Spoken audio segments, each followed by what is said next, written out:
Hello friends, आज हम करेंगे इंसीडियस के सारे पार्ट्स का क्विक रिकैप। इंसीडियस चैप्टर 1 की कहानी लैम्बर्ट परिवार से शुरू होती है। जॉस और रेनी अपने 3 बच्चे डाल्टन, फोस्टर और कैली के साथ एक नए घर में शिफ्ट होते हैं, लेकिन उनका बेटा डाल्टन अचानक एक अजीब घटना के बाद कोमा में चला जाता है। डाल्टन के कोमा में जाने के बाद परिवार की परेशानियां लगातार बढ़ती रहती है। उन्हें अजीब चीजें दिखाई देना शुरू हो जाती है। इन सब चीजों से परेशान होकर वो लोग अपना घर बदल लेते हैं, लेकिन घर बदलने के बाद भी अजीब घटनाएं बंद नहीं होती। आखिरकार लॉरेन, जॉस की मां, एक साइकिक एलिस से मदद लेती है। एलिस को पता चलता है कि डाल्टन का शरीर तो यहाँ, लेकिन उसकी आत्मा एक दूसरी दुनिया में फंसी हुई है। पहले तो उसे विश्वास नहीं होता, बाद में उसे अपने बचपन की कुछ भूली हुई बातें याद आती है, जब एलिस ने उसे भी द फर्दर से बाहर आने में मदद की थी। अब डाल्टन को बचाने का एक ही रास्ता था। डाल्टन की आत्मा द फर्दर में बुरी आत्माओं के कब्जे में थी, जो उसके शरीर के जरिए असली दुनिया में लौटना चाहती थी। जॉस को पता चलता है कि उसमें भी डाल्टन जैसी शक्ति, इसीलिए वो अपनी आत्मा को द फर्दर में भेजकर डाल्टन को बचाने निकलता है। वहाँ जॉस कई डरावनी आत्माओं का सामना करता है, जिनमें से एक लाल चेहरे वाला आत्मा भी शामिल होता है। द फर्दर में जॉस का सामना एक बुढ़ी औरत की आत्मा से होती है, जो बचपन से ही उसे अपने कब्जे में लेना चाहती थी। जॉस किसी तरह डाल्टन को लेकर वापस आ जाता है, लेकिन एलिस को महसूस होता है कि कुछ ठीक नहीं है। उसे पता चलता है कि जॉस के शरीर पर उसी बुढ़ी औरत की आत्मा का कब्जा हो चुका है। इसके बाद जॉस एलिस की जान ले लेता है और वापस अपने परिवार के पास चला जाता है। इंसीडियस चैप्टर 2 में एलिस की हत्या को लेकर लैम्बर्ट परिवार से पूछताछ शुरू होती है। इसके बाद परिवार लोरेन के घर रहने चला जाता है, लेकिन वहाँ भी जल्द ही उन्हें फिर से डरावनी और रहस्यमयी घटनाओं का सामना करना पड़ता है। लैम्बर्ट परिवार के साथ फिर से अजीब घटनाएं होने लगती है और जॉस के अंदर की बुरी शक्ति उसे अपने परिवार को नुकसान पहुंचाने के लिए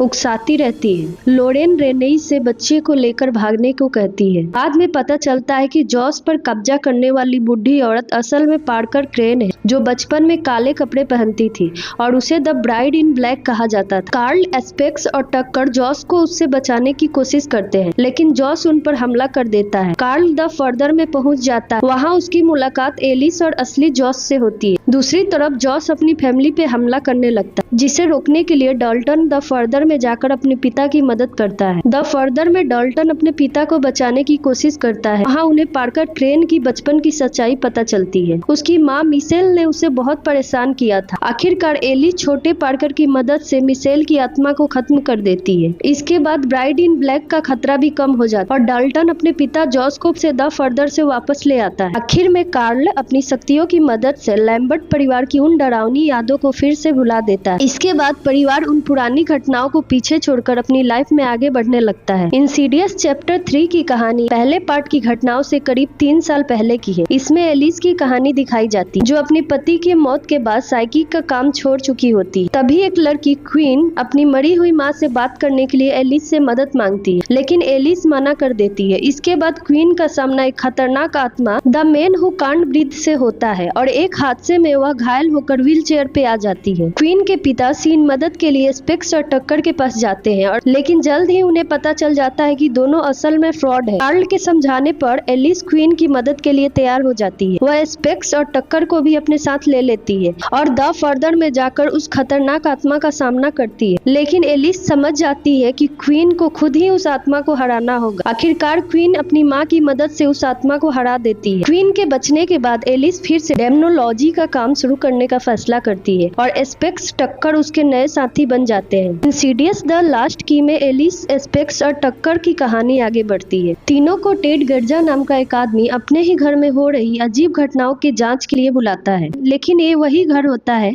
जहां एलिस ने अपना बचपन बिताया था।